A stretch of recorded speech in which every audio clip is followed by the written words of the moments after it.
Welcome back to Disclosure Team. I'm your host, Vinny. Thanks for being here. Today's guest, I am really looking forward to bringing in and having this conversation. It is John Priestland of uNHIdden. John, how's things? Very good. Good to be talking again, Vinny. How are you? Yeah, not bad at all, John. Not bad at all. It's been a while, and I know we've both been busy in our own rights, but it's great to finally have you on. And I think it'd be great to really start with some background on yourself and what kind of brought you to this wonderful subject that we all love. Thank you, Vinny. Yes, so I describe myself as a skeptical physicist, somebody who was intrigued 3 years ago or so as to what was going on with UAPs, with these strange things that people were seeing in the sky. And I thought I was using my physics principles, hypothesis, evidence, analysis, to indicate there was something a little unusual. Why, for example, were they targeting nuclear facilities? But when I came to share that with other people, other physicists, it was, no, John, why have you become a conspiracy theorist? And that shame, that stigma around the topic, I felt was wrong. So that's why I got interested in it. And indeed, I've got a lot to thank you for, because you may remember you were the very first person I had a conversation with around UAPs. And you were kind, you were empathic, you were very warm. And I realized that by talking to other people, we unlock some of our anxieties. So if you like, Vinny, that was the very first uNHIdden phone call, Teams call, and the idea of having further conversations to make the UAP topic easier for people started there. Well, I appreciate that. I really do. And that's something that I've always tried to pride myself on because, it's not easy for individuals to have this conversation. I have certainly felt the loneliness in the past historically in my early years as a researcher. And when I finally found a community and people that was, willing to have this conversation without any judgment, I thought, well, this is something that I have to adopt for myself if I ever get contacted by people. So it was wonderful to have you, come to me and to make you feel that way. So I appreciate that. But so, you mentioned there, with your physicist outlook and stuff like that and the nukes and stuff, what sort of content were you consuming at the start to kind of really try and understand the subject? Well, it was a mixture. So I suppose one of the Bibles that I was working through was Robert Hastings and UFOs and nukes. And I was trying to lean towards some of the more academic end of the spectrum. But one inevitably spends time on Twitter, looking at podcasts, consuming all of that diet of information. Sometimes you're reading about crypto-terrestrials, sometimes it's ET, sometimes it's time traveling, and you're consuming all of this in a somewhat random way. And that can lead to a bit of indigestion, really. So being able to take stock, to remain calm about it all, and to share those ideas with other people is really important. And I think we do have a good community of people within what we might call the UAP community. But what I'm increasingly aware of for new people or for people with whom we're having a first conversation, boy, there's so much that we've absorbed. Trying to share that with someone new, it's like them trying to drink from the fire hydrant, isn't it? And trying to create a context for better conversations, that's quite hard. But we've got to work hard to bring new people in and make it digestible and comfortable for them to take a little bit at a time. Yeah, I see it I see it as if it's someone that's grown up and has lived in a small village and suddenly they're thrust into the center of central London, into the rat race, and everything's just swirling around them and they don't know where to look, where to start or where to go. And so, yeah, it's really can be quite imposing when you first step into this subject. And I guess that leads into kind of what uNHIdden is all about. But let's start with at what stage did you decide that you actually wanted to do more than just be an observer and a communicator in the community? I think it's a realization that this topic is unbelievably important. Arguably, if it does lead to some sort of disclosure, the most important topic of all time. And so being involved in that is a privilege, a pleasure. But it's one thing to be passive. It's one thing to absorb information and be caught up in some of the day-to-day excitement of arguments and the like and conversations on Twitter. But I think it's much more serious than that. And finding a way to play a role, to make a difference, in the case of uNHIdden, building on the idea that good conversations are the way into helping people feel more comfortable, helping with their mental health and well-being. But a realization too that for a topic of this nature, this isn't a time for amateurs. So uNHIdden from its beginning was set up with a full medical mindset and skill set at its heart. So we have a medical advisory board made up of doctors and clinical psychologists, a fellow of the Royal College of Physicians, a fellow of the Royal College of Psychiatrists, a general practitioner, two clinical psychologists, one of whom is the director of the psychology department at a major European university. So we come at it with a full professional approach, but we're helping people with their mental health and well-being, advocating for better support. We're bringing in some public health angles and aspects, which I hope to tell you about a little bit later on. And we couldn't see that anybody else was really focusing on this people dimension. There are groups focusing on disclosure, bodies, craft, technology. This is what we want. There are other groups focusing on consciousness, focusing on the nature of reality. But for us, of the three letters, N, H, and I, it's the H, the human, that's the important one. And trying to encourage better and kinder human-to-human interactions. Well, if we ever have the opportunity for a conversation with the N part of it, the N of the NHI, well, let's see where that goes. But for now, let's have some really good, warm, human-to-human conversations, and uNHIdden can help. Conversations with your family and friends, and if you need to, conversations with your doctor. It is really important, absolutely. And it could be that it's just like we've already said, somebody new who's just interested in the subject wants to kind of come in and have that conversation. But I feel like at the other end of the spectrum, you have people that may well have experienced something quite traumatic, whether it be as far as having an abduction account or even just witnessing something that they cannot understand. How do you, as an organization, have those different conversations? Do you have protocols or structure to kind of really focus on a certain level, let's say, of what somebody may be wanting to discuss? Well, at the moment, we're not in a position to have consultations or do referrals. We're, if you like, advocating for the care and support to be provided by those in health departments and liaising with professional bodies and other mental health charities. But I think you're right. The three groups that we particularly champion who need particular care and support are, first of all, people who've had exceptional experiences. And there's a whole and wide variety. And I'm really very fortunate. I feel myself blessed to have had conversations with upwards of 30 people who've shared their experience. And it's been a very warm, enriching and positive experience for me. And I'm grateful for that. And then the second group, and I count myself in this community, is people who are anxious about what's going on, about the lack of clarity from government, about the potential for something significant and worrisome coming our way. And I think we're pushing there for more clarity, for more openness to help people understand and respond appropriately. So that's the second group. And those are both groups that exist today, experiencers and people who are worried about what may be going on. And then the third group would, if you like, be everybody in a post-disclosure world. So preparing and thinking about strategies to manage and mitigate ontological shock, because we'll all be affected, some very significantly in a post-disclosure scenario. The Bryce Zabel, Richard M. Dolan book talks about somewhere between 10 and 30% of people having an adverse reaction. Who knows, but it could be a significant number.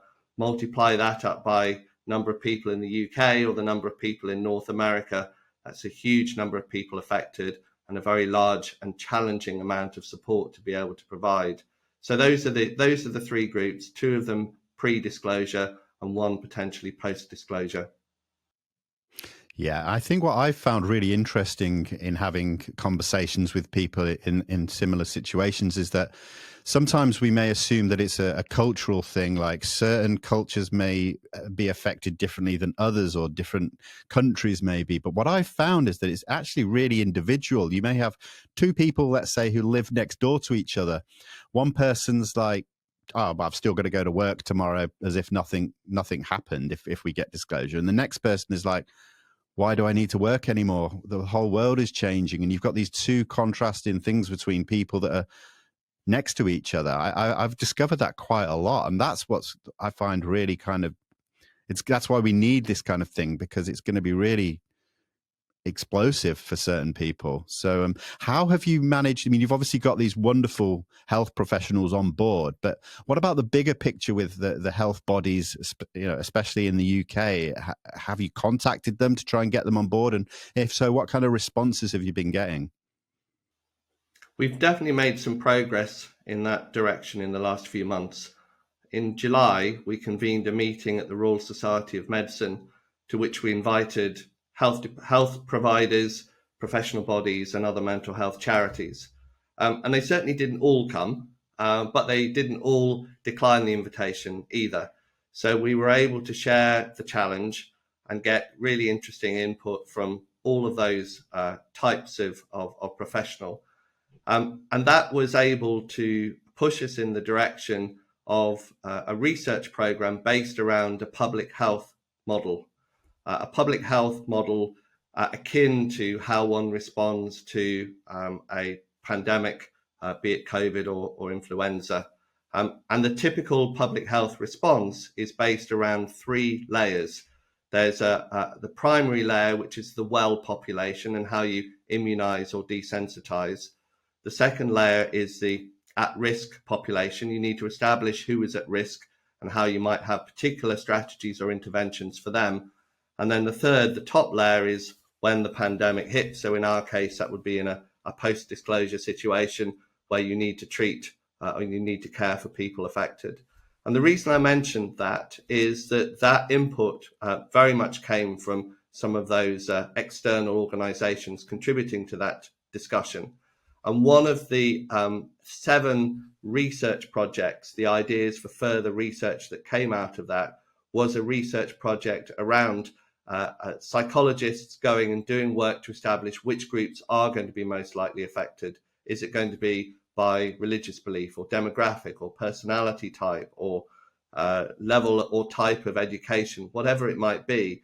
And I think it's surprising that we sit here today with so much effort going into ideas around disclosure, and that research not only hasn't been done, not at scale anyway, but there isn't a funded plan to do that. So these 7 research topics in what we called our protocol, which we published in October, we think are necessary to further substantiate how you immunize and desensitize the well population, how you prioritize the at-risk groups, and then how you might deliver public health support in a post-disclosure world at the sort of scale where it runs into millions of people affected. So the steps are there, the relationships are coming, but it's definitely not a sprint, it's a marathon. And there's a lot of, that's not a proper thing to talk about. Back to that that shame I was mentioning at the beginning, Vinny, we still get a lot of that. And maybe whatever's going on in New York with whatever we're going to call them, we're not going to call them drones, we're going to call them objects, aren't we? Maybe what's going on with the objects, there was a news bulletin on Sky today about it, there was something in the FT, maybe that will help nudge some of the health providers, professional bodies and others forward, because from our perspective, whether or not it's something anomalous, it's the human response that matters. It's the fear, it's the worry, it's the anxiety, and it doesn't matter where that's come from. If that's the human reaction, that's the way people feel and they need help. Yeah, and let's stick with that reaction conversation just before we get into the objects conversation, because we know in the community that we go through kind of waves of highs and lows where there are lots of things happening sometimes, and at other times it just seems like there's nothing happening. So let's talk about like when we have things like congressional hearings, which do get quite a lot of press and probably reached a lot of people in the general public that don't really know much about the subject. Have you noticed or picked up any particular reactions to that, from members of the public seeing this kind of thing in the press, and any surprises to how it's, people are like, oh my goodness, this is actually serious, and people, need to take a look at this. I think the surprise, particularly with last month's congressional hearings, was how little coverage there was. And so it wasn't something that people were talking about at the water cooler. It wasn't something that they would naturally bring up in conversation. And going back a year, I remember in July 2023, in real time, watching the David Grush testimony in the House of Representatives Oversight Committee and thinking, this is it. This is it. This is disclosure in action. And then the next day, what was it, page 7 of the New York Times. And now here we are 15, 16 months looking back going, well, it wasn't such a big event. It's sort of been sanitized and put into a particular sort of historical compartment. And so you kind of go, well, what have you got to do? And part of the challenge is it could be for those people that are not ready and receptive to receive the information. We'll get the aliens landing on the White House lawn and people still won't believe it. And that's about trying to prepare people for the information, not bombarding them with more evidence and data that they're not yet ready to receive. How do you feel when you see this subject, when it is covered in kind of the national media? And let's take a look at, for example, here in the UK, it's very rarely covered. And if it is, it's kind of in the tabloids more, and it's, still using the kind of little green men imagery and things like that. I mean, do you think the media has a lot to answer for when it comes to, keeping that stigma weighted down? The conversations we have with journalists, and we do try, we have a set of media activities that we're pushing forward. They're interested in stories over here that are more UK focused. So they kind of go, yeah, House hearings, yeah, Schumer amendment, it's all over there, and kind of the Americans do things differently. And we go back to say, well, there have been things over here. You go back to the Condine report, but it's pretty old. And it's been interesting, the lack of reaction to the West Suffolk objects in the sky over Lakenheath, Mildenhall and the like. I can only find very limited questions in the House. Nick Timothy MP for West Sussex, asked about it in a debate. He also mentioned the concern that residents had, which was good to see. I think there was a little bit of question and answer in the House of Lords, but not very much. And what was somewhat disappointing, I don't know whether you saw it last week, was there was a parliamentary answer to a Conservative MP called David Reid, in which the MOD reaffirmed their policy on UAPs, which was in more than 50 years, there's been no sign of any military threat. And even though they noted that other allies were perhaps taking a different view, they weren't intending to change their approach to UAPs, which is somewhat disappointing. And all of this is connected. Whilst the government fails to legitimise the topic, it's very difficult for the media to feel it's something appropriate to cover. And back to our world, particularly the professional bodies and the health departments, it's very difficult for them to see that there is something in the form of an unmet need, because there's nothing to see here. The government doesn't legitimise it. So that's such an important word. It doesn't mean that the government is saying it is real, or that it's any particular cause of the objects that people are seeing and the experiences that they are having, but legitimising that those experiences are valid is what we want. And we think that will then open up certainly different and better care pathways, and probably make it easier for the media to cover it as well.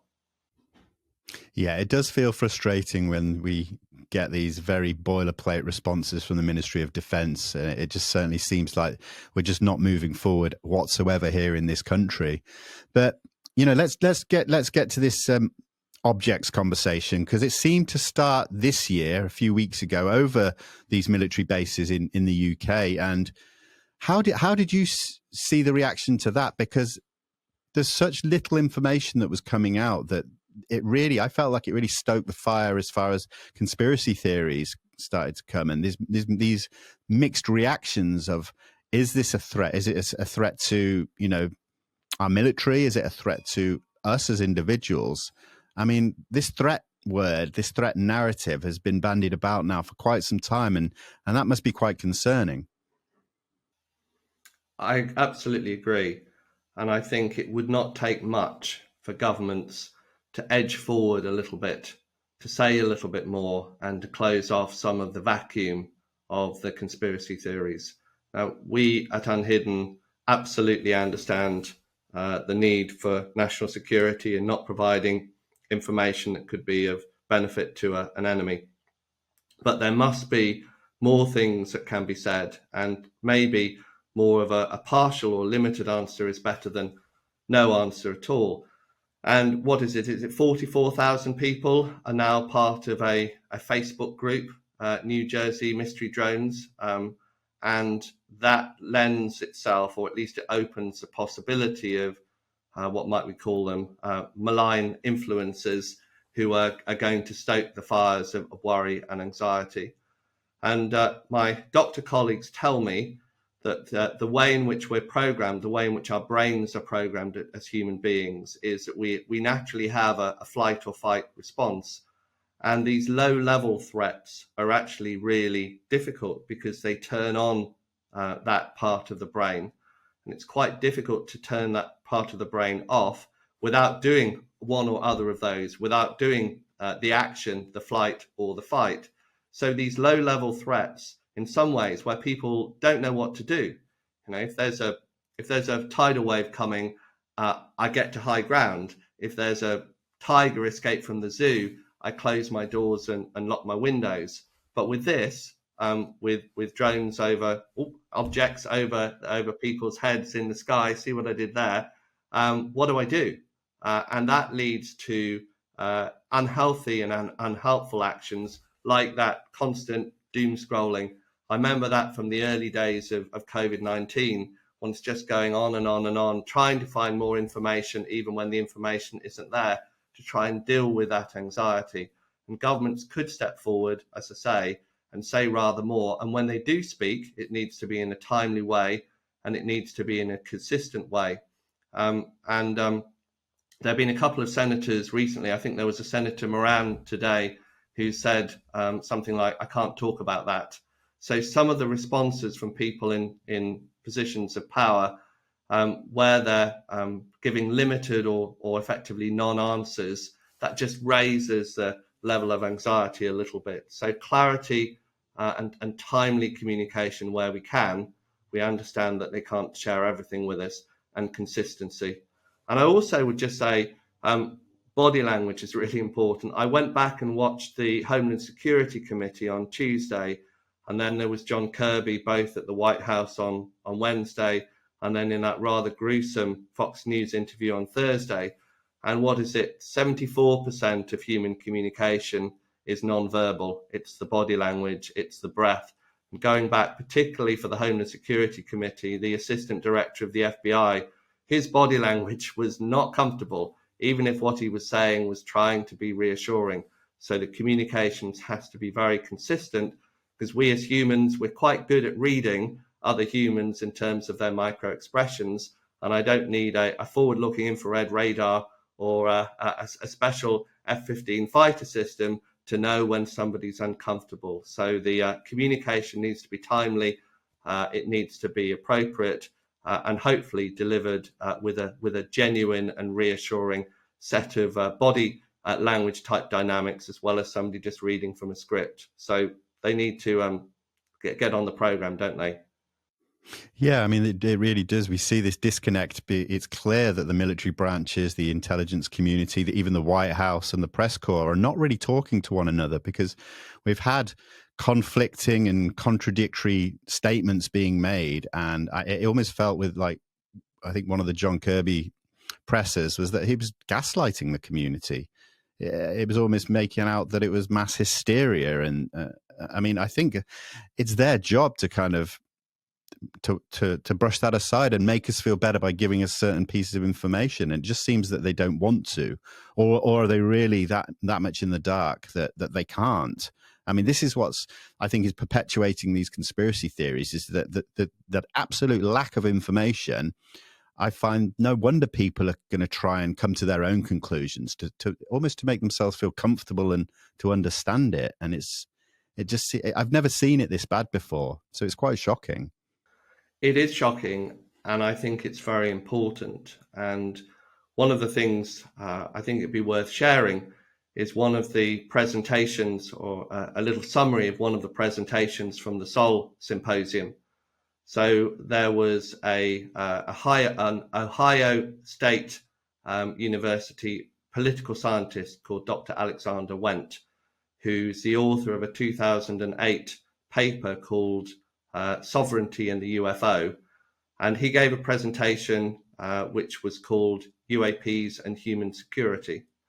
And that's going to be the title, I think, of his book, which is coming out in 2025. So he started off by saying there's no evidence of any threat from UAPs. So that's a nice place to start. Thanks, I'll take that, no threat. But he then went on to say that the danger, the threat, if you like, could be from us, from humans. And he used an interesting phrase, a quasi-medical phrase. He talked about an autoimmune reaction. So that's where the immune system of the body turns on the body cells itself to cause harm and damage. And our natural reaction to an external threat, that flight or fight response I talked about a few minutes ago, if we're not careful, that could be turned on ourselves with people's behavior turning to violence, their anxiety, meaning that they don't keep calm and carry on. And he drew a distinction between the public safety that the authorities typically talk about, which is physical safety. It's the safety of people's bodies, if you like. Slightly strange phrase for me to choose. But we've also got to think about and get the authorities to think about the physical safety of people's minds, their psychological safety. And that takes us in the short term into helping overcome anxiety, helping support mental health and well-being.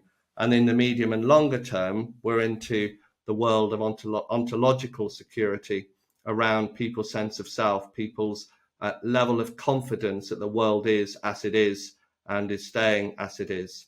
So that's really important. And if the authorities don't give that enough weight, then we'll find that we may overcome the day-to-day challenges that are thrown our way, but that level of discomfort will grow and will grow and will grow. So one of the things that I was thinking about is that wonderful phrase, the only thing we have to fear is fear itself. And I looked that up and I saw that was Franklin D. Roosevelt from his 1933 inaugural address. And those are very wise words. I think we could all hold on to those. But he goes on to say a couple of sentences later, he says, in every dark hour of national life, a leadership of frankness and of vigor has met with the understanding and support of the people. I thought that was wonderful. So we need at the moment, with the objects, we need a leadership that's showing frankness and vigor. And we as people and individuals and communities need to show them understanding and support. And so we have a responsibility as well. And mental health is everybody's responsibility. It is indeed, yeah. It's really difficult. I see every day on a lot of my social media platforms the conversations that people are having, and it's troubling. It really is. I try and do my part to ease worries and tensions, but I mean, I'm just one person. When you're dealing with tens of thousands of people, it becomes very difficult. But let's just stick with the Seoul Foundation. You've been, 2023 was their inaugural symposium, and you've just returned from the second one, so attending both. Did you notice any difference between the 2 years, the way that the conversations were had, or particular areas of the conversation that were now being had that maybe weren't at the inaugural one? Well, the first one, it was very clear that the focus was on the nuts and bolts of the technology and the craft. The idea that this was a rather abstract inquiry for scientists and others, to focus on the data. That's what we want. We want more data. And even though they moved into humanities and other aspects of academic life, including theology, religion, and the like, there was nothing around medicine, nothing about health, nothing about care. So it was positive to see, particularly in the conversation between Leslie Kane and Peter Skafish. So I appreciate that viewers will be anticipating the videos coming out. That was a particularly interesting conversation. Peter is always incredibly articulate. That Peter was talking about experiences, but it was more from the anthropological perspective. It was more, we're interested in understanding the stories. So there's still some way to go. But there was definitely more comfort with the medical side of things. And I think the really big thing from uNHIdden's point of view was the very last presentation, or rather the conversation between Gary Nolan and Carl Nell at the end of the second day. And that was a big change from last year. Last year, Carl presented his plan for controlled disclosure, and there were 4 lines of effort on there. You may remember we have government, we have humanities, we have natural sciences, and we have industry and business. And I sit there in the audience in 2023 with my uNHIdden hat on going, where are the doctors? Where are the psychologists? Where are the psychiatrists? Where's the health and well-being? And so we've made the point, we've advocated for the need for a 5th line of effort. And so it was very pleasing, very encouraging indeed that when Carl shared his deck of slides this year, there at the bottom of the slide was a 5th line of effort: health, medicine, well-being, physical health, internal medicine, everything we'd want to see in there. And then when Carl turned to his 30 Hilbert problems, and I'll just say what those are. So he's done a lot of thinking around the big questions that need to be tackled around UAPs and disclosure. And that he's called them the Hilbert problems because in the year 1900, mathematician David Hilbert came up with 21 problems that mathematics needed to solve. So it's a proxy for these are the difficult things we need to solve. And there are 5 at the end under the line of effort E for medicine and health, which we're very pleased to see. So number 26, mental health and well-being, fantastic. Number 27 and number 28 are physical health symptoms and physical health treatment. So physical health symptoms includes, and these are things he mentions, not me, it includes things like implants, it includes things like phantom pregnancies. So that's quite out there. One wouldn't find that in a standard medical textbook, and my doctor colleagues will be slightly scratching their heads on that one. But it's interesting that that's what Carl mentions. And then rather intriguingly, again, Hilbert problems number 29 and number 30 are around human potential. And I've got the wording here. I'll just give you a flavour. Number 29, human potential research. Explore and, if possible, delineate the liminal boundary between physical brain, conscious and subconscious mind, and super or collective unconscious, including relationships to A, intellect, B, inspiration, and C, any extraordinary human potential. So you can make of that what you will, but it is definitely taking some early steps into some of the work that I think Gary Nolan and others have done around intuition, around particular indicators in the brain. And it is fascinating to see that that's on Carl's mind and that he thinks that it's something which we need to grapple with as part of the UAP topic and possible issues around disclosure.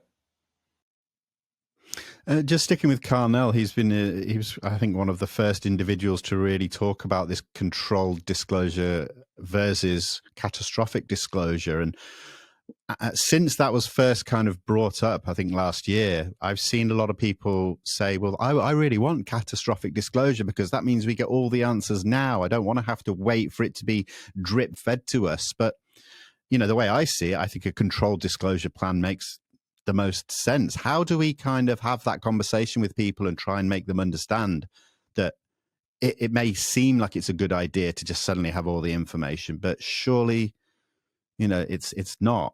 It's very difficult really to to kind of differentiate. And do you know where I'm trying to come in from? It's hard. I do. It is difficult, isn't it? And the first thing I would say is we might think that we're in favour of disclosure, but it's very difficult to work through emotionally as well as intellectually what that would actually be like. You and I have the opportunity to be part of this amazing topic, to have conversations like this, to watch our podcasts, and then because we're in a pre-disclosure world, we can take all of those things, put them in a box, close the lid, and go about our daily life, where that doesn't become the dominant topic of everyone and everything every time. Think forward to a post-disclosure world. Every news bulletin is going to feature this. Every drama, every conversation, every piece of academic research is going to be coloured by this. And I think we will look back with yearning for the pre-lapsarian, the pre-disclosure world where we could do this topic when we wanted and we could go and do other things. So that's one way I would answer that question. Be very careful what you wish for, and have you really thought through the enormity for you, your family, your community of what disclosure is all about. Now, I'd like to talk about uNHIdden's plans for 2025 and beyond, but I think what I think is really important for anybody that may have not heard of uNHIdden or not be fully aware, you've got some of the biggest luminaries in the UFO subject, helping you out in different positions. If you could just give us a few names and how they're assisting and their roles in this, because you've really pulled some of the biggest names together, and I think that was really going to emphasize the power of the work that you will be doing going forward. Well, we're very lucky to have support from high-profile people who are not just lending their names to uNHIdden, but they believe in our mission of a people-centric approach to the UAP topic. So it's fascinating to have Alex Dietrich part of our team and to hear from her around some of the challenges that she's had in how she explained what she'd seen to her Navy colleagues and indeed to her family and friends. That's one of the more challenging sets of conversations to have. We have the wonderful Jack Valet, who is giving us some enormous insights from his work, particularly around his first-hand discussions with experiences at some of the high-profile cases, which is fascinating in terms of the accuracy and the depth of the symptoms that then our medical colleagues can interpret. Beatrice Villarreal brings enormous vigor from an academic perspective and enormous warmth as well. And we're also very lucky to have retired Admiral Tim Gallaudet. And Tim is very passionate around mental health, particularly around veterans. And he's brought that passion into uNHIdden and is always there for us in our groups, in our meetings, giving us advice and cheering us along the way. So those four are wonderful and are very much involved in what we're doing. That's really great. Really, really great to hear. What I'd like to talk about your plans going forward for 2025, and I'm sure that you're able to answer that. But what I've got on my mind is, because disclosure is so unpredictable, it could be next year, it could be 10, 20 years down the line. How do you adjust your goals and your plans going forward based on the fact that this could really happen at any time or not at all? We can only do our best, and we can only do what we can do with the resources that we've got and with the challenges and requirements in front of us. And I've always been clear that uNHIdden is not a protest movement. We're here to work with, where it's appropriate for us to do so, work with the authorities. And that includes the health departments and the professional bodies, as well as other aspects of government. And we cannot take on, I say with a smile on my face, we cannot take on the challenge of delivering support, either pre or certainly post disclosure, to the millions of people affected. But we can be a voice for sound, sensible, compassionate support, and we will deliver that no matter where we are in the disclosure journey. So we will do our best, and we're making considerable strides, particularly with the conversations we're having with the health departments, with the professional bodies, and the other mental health charities. So, being a UK based charity, does it allow you to work outside of the UK with other groups and organizations when it comes to that sort of side of things? It's a good question. To be absolutely clear, we are a not-for-profit foundation. So that's a company limited by guarantee with additional protections in terms of where the profits can and can't go. They have to be used for the specific purposes. And one of the reasons for that is what lies behind your question, which is you're quite restricted on where you can raise money from and which of England, Scotland and Northern Ireland you can work in. And the problems we're talking about are global. So one of the things to share to that point is that we have recently set up a group in Australia to bring together people interested in and focused on improving mental health support in that part of the world. We spent the first half of the meeting just allowing people to talk, as you and I did a couple of years ago, sharing their experiences, their worries. And I know, looking around the Zoom call, there was a reassurance and a release, if you like, of being able to share that. And we wouldn't be able to do that if we were restricted by being a UK charity. So that's the dynamic, and it also allows us to reach across into the States and do things without being a charity in the UK, what is it, a 501(c) in the US and whatever. So that's the route we've taken, and I think that will see as well, at least for a couple of years or so. Wonderful. That's really good to see that you're already branching out across the world. That's fantastic. So if there are people listening to your show, Vinny, in Australia who want to get in touch and contact at uNHIdden.org, then would warmly loop them into our conversations. They're off for their Christmas and their summer break combined, so we won't be doing much in Australia until the end of January, but we'll be interested to hear from anybody else who'd like to be part of that endeavour. Wonderful. Any other short-term sort of goals or plans when it comes to like research projects or anything like that? Yes. So you may remember in April we produced our white paper on the mental health aspects of disclosure and exceptional experiences. We've got 2 research projects coming out for the next few months. The first one is to look at the medical symptoms connected with UAPs.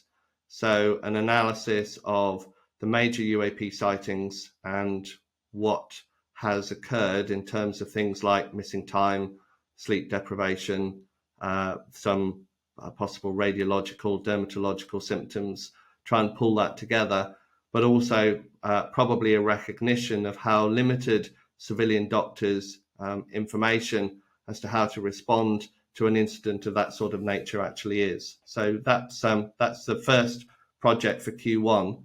And then beyond that, perhaps building on some of the things I've said already around the importance of the ontological and psychological security, we're developing a preparedness plan for disclosure. Might sound rather grand, and you have to start somewhere.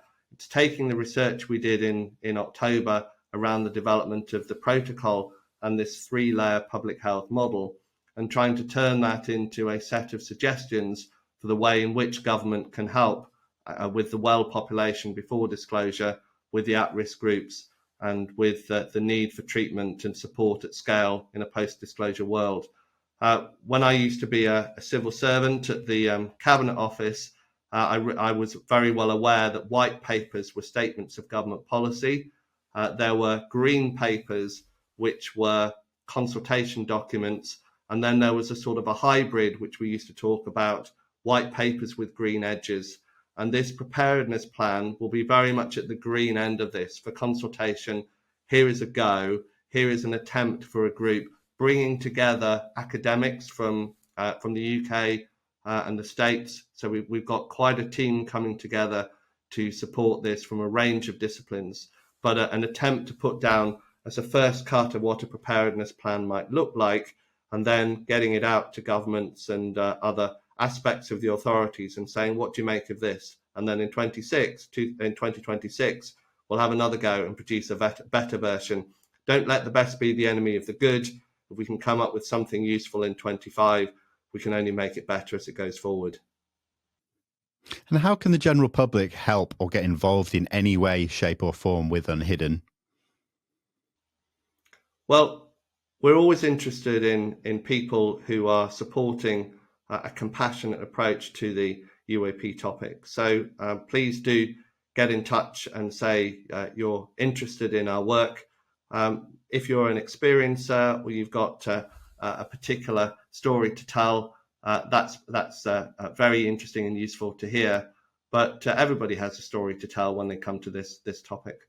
One of the things for 2025 is stepping up our fundraising, so putting ourselves on more of a full financial footing. So if any of the people want to get in touch and want to help us financially, that's much appreciated too, or have ideas as to how we can get our fundraising activities off to a good start.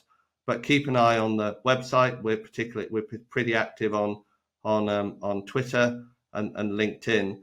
And I suppose we're particularly interested in continuing to build our relationships back to our core audience of doctors, of mental health professionals and the like, and pushing the envelope so we are better known outside, if you like, the constraints of the UAP community into the more mainstream. So we're hoping we will appear on more mainstream podcasts, and we will be featured in magazines, etc., that aren't purely connected with UAPs.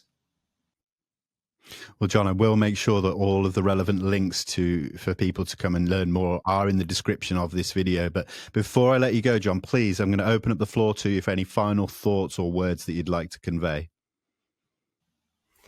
I think it's a challenging time. We've talked earlier about the objects and the anxieties that they're causing. I think it's an opportunity for people to look out for each other and look out for themselves. We have put out this afternoon, our doctor board member and colleague, Dr. Dan Weaver, has come up with 12 pieces of advice or things that people can do to help their own mental health and well-being if they're anxious. Some of them are really simple and straightforward, but it's good to go through a little checklist of things that can help individuals and help people around them. So that's on X and on our website. And I would really just say, be good to each other and show empathy to everybody around the topic. There's a wonderful phrase by the American academic Dr. Brené Brown, and she says, stigma cannot survive when it's doused with empathy. So if we keep dousing the whole topic with empathy and showing compassion to people, we'll make great progress. And that's what uNHIdden is all about. Yeah, I love that so much. And I've always been a big proponent of the work that you're doing. So always happy to help support in any way that I possibly can. But John, listen, it's been absolutely wonderful. It's been an honor to speak with you and reconnect. Thank you for having me. Thank you so much. My Well done. pleasure. To everyone watching, please take time to go and check out the links below and really kind of learn, because I think we all have something to learn from these positive things. So once again, everyone, thank you so much for watching, and I will see you on the next one. But for now, take care and goodbye.